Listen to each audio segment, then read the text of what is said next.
Where do I even begin with Kenny Mars? This guy has been a titan of time trials since the day I joined the community.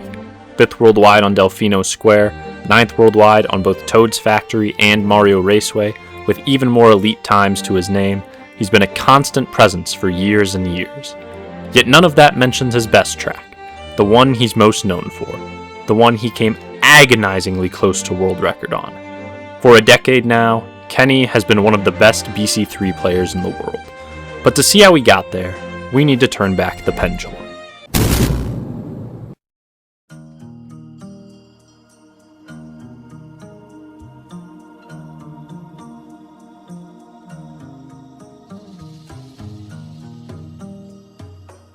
Kenny's journey on BC3 began in late 2015 or early 2016, inspired by Havoc and Sword, each of whom had recently achieved the incredible sub 217.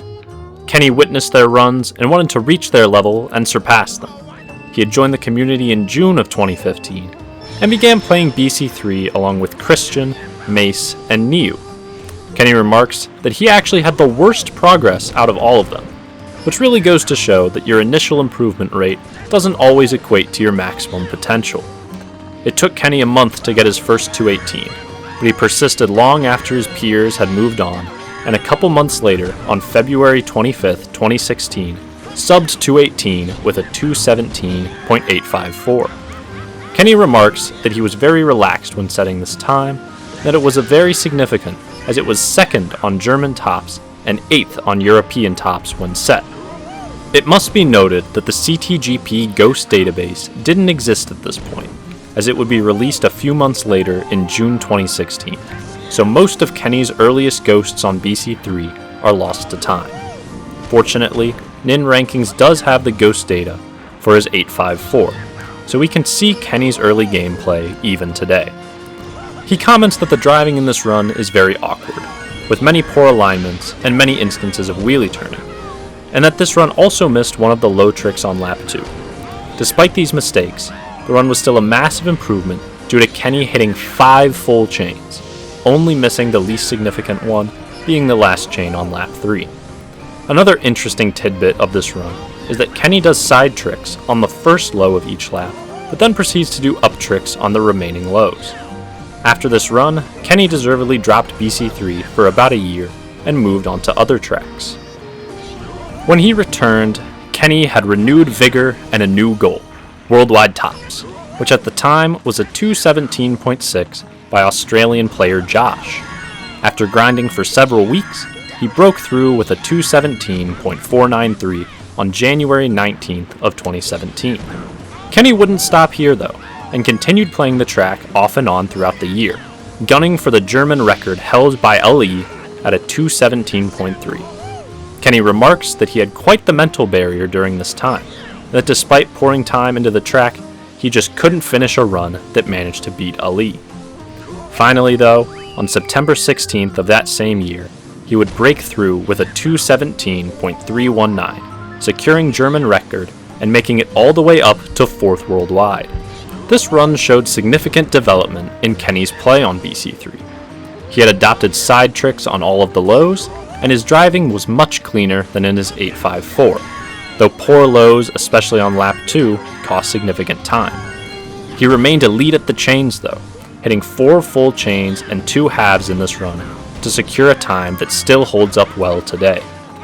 At this point, Havoc had recently set his long-standing 216.684 world record, and Kenny notes that he didn't believe he could contend for the world record due to downplaying himself a lot during these early years.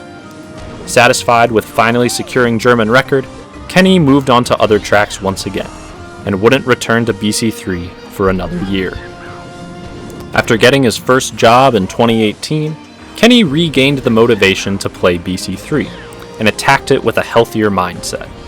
It took about a month for an improvement to come, but he would set a 217.299 on September 10th, remaining 4th worldwide.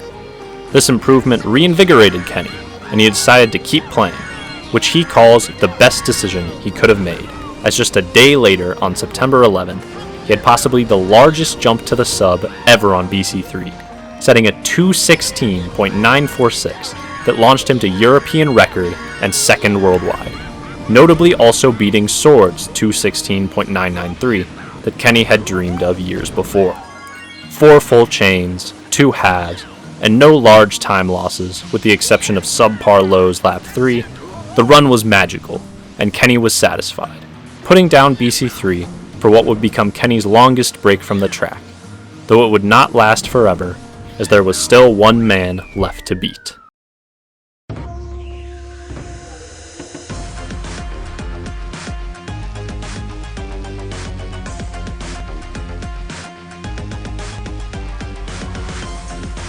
We now find ourselves in 2020.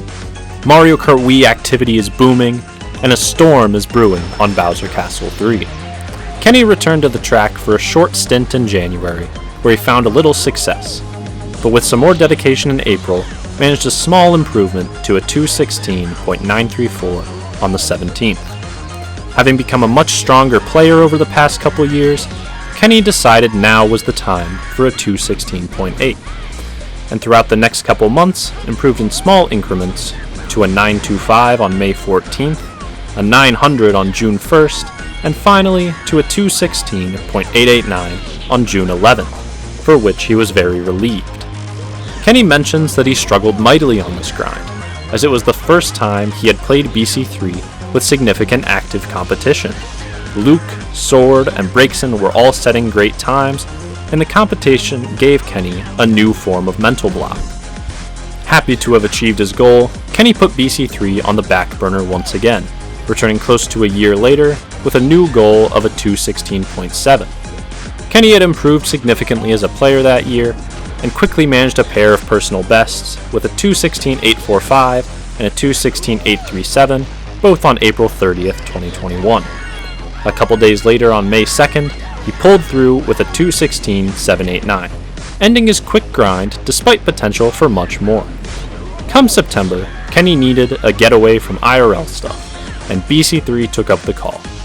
He ended the month with a sizable PB down to a 2:16.708 on the 27th, but says it was bittersweet as it was so close to his goal of a 2:16.6.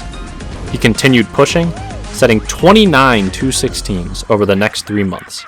But it wasn't until a meetup with ZR on Christmas Eve that Kenny finally improved again, this time to a 2:16.691. Overjoyed to set this run with a friend by his side, Kenny began to believe that he might be able to get world record one day.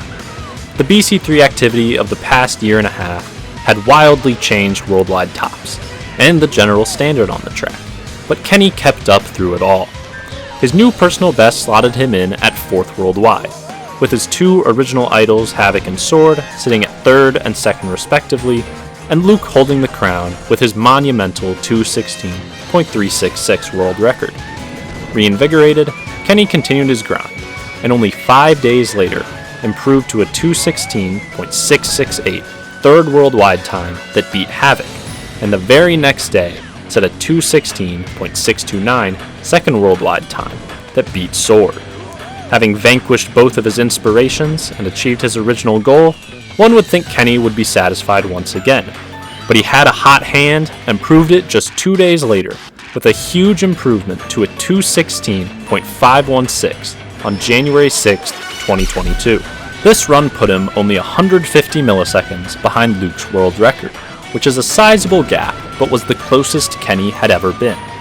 Actually watching the run though, it was clear that Kenny already had potential for so much more.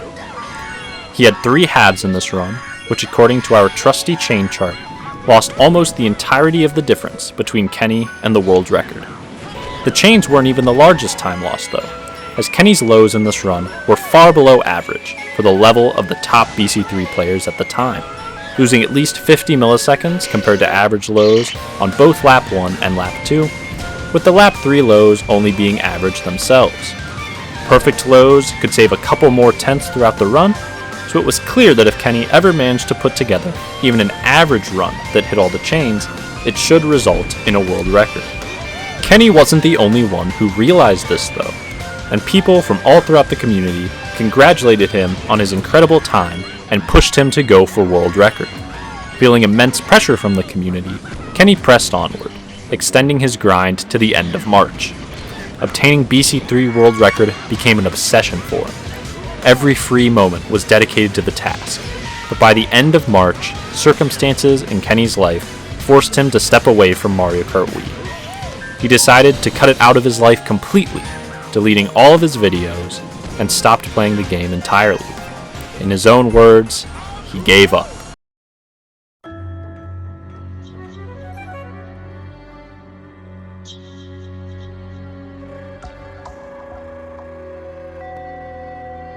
Come late 2022, Kenny had gotten back to a better place in life.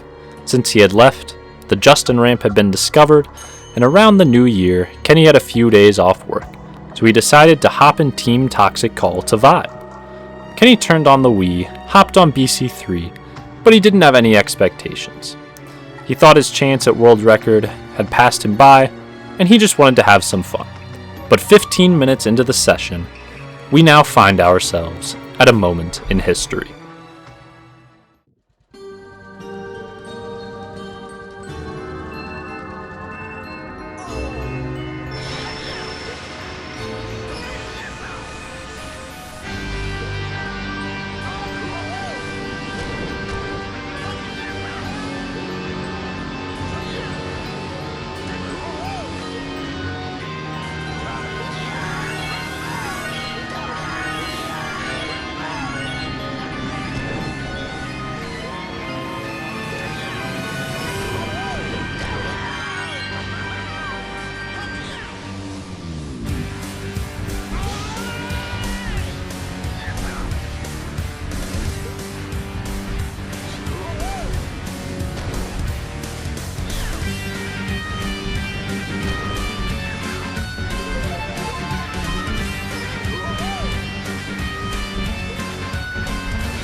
A beautiful tragedy, sublime catastrophe, poignant, heartbreaking, this run stands as Kenny's magnum opus, yet he chooses but one word to describe it.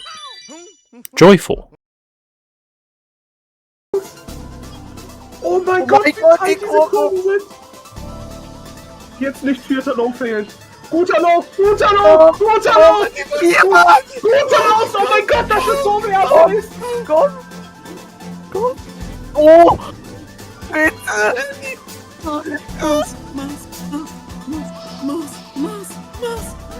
Na, bitte! Oh, bitte nicht gegen die Wand, bitte nicht, bitte nicht! Chain it, nicht pesant! Ja! Komm! Never! Oh! Nein! Oh! Was? Was? Nein! Oh mein Gott! Ich bin gedroppt am Ende. Ich bin gedroppt. No case, Digga. Oder? Nein. Hast du das Screenshot Junge, gemacht? ich spiele das seit 15 Minuten. Alter, halt die Fresse. Halt die Fresse. Oh. Scheiße.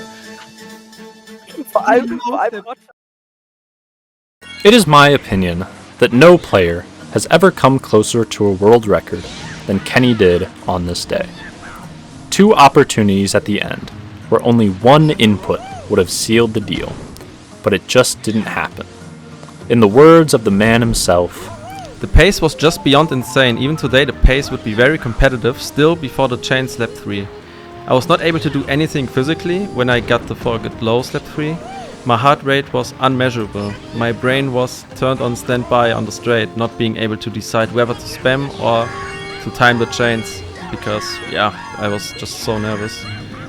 Finally I felt like I had to spam because my index finger was long gone and I spam with a different grip, and I used my thumb, and yeah, in this moment I was thinking, yeah, I have to spam, because that was just my initial gut feeling. I didn't want to pause the game, so I just went with the flow.